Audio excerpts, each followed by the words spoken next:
मेहरारू हमार ये घमवा में यहाँ का करे चली आई। ओहो अरे अरे का हो तू यहाँ का करे चली लू घमवा में, बोला का बात बा? हेने आई पहले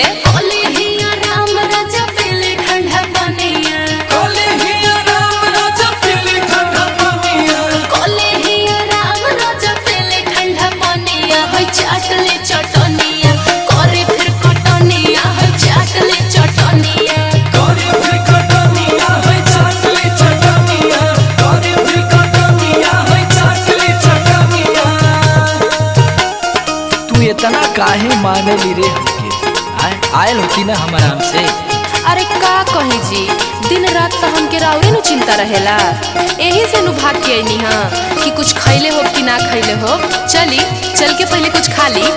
अबे रुका सुना, काहे परेशान झूठो होत बारू रानिया, काहे परेशान झूठो होत बारू रानिया, काहे परेशान झूठो होत बारू रानिया, की करे दा कटनिया चाटो फिर चटनिया हो करे दा कटनिया, चाटो फिर चटनिया हो करे दा कटनिया, चाटो फिर चटनिया हो करे दा कटनिया।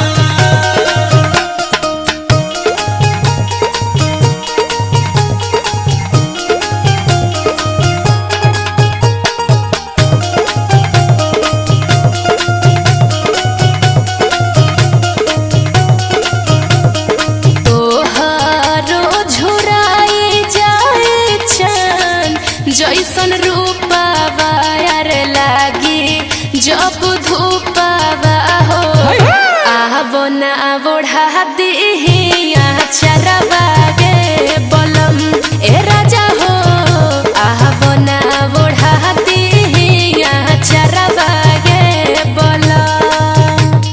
अरे पागल तनी से काम बचल बा निपटा लेवला, फिर आराम से चलिए घरे खाए पिए जाई।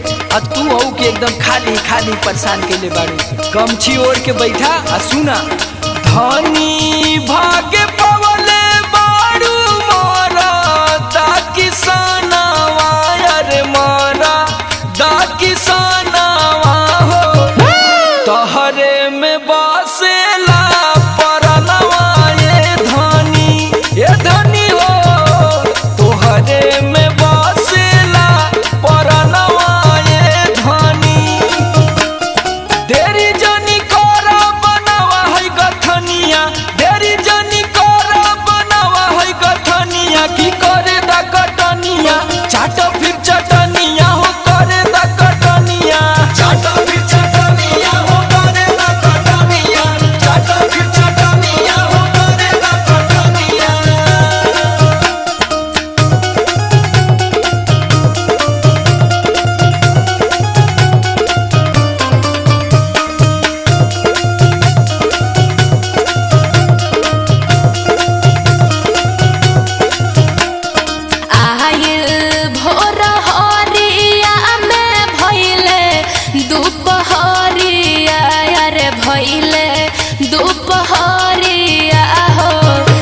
चली चलो अपना टरिया गे बलम ए राजा हो, चली चलो अपना टरिया गे बलम। ए जी चलिए अब देह सही रही तो बहुत काम होई। अरे पगली ई माटी के शरीर माटिया के कामे आई ना। देखिए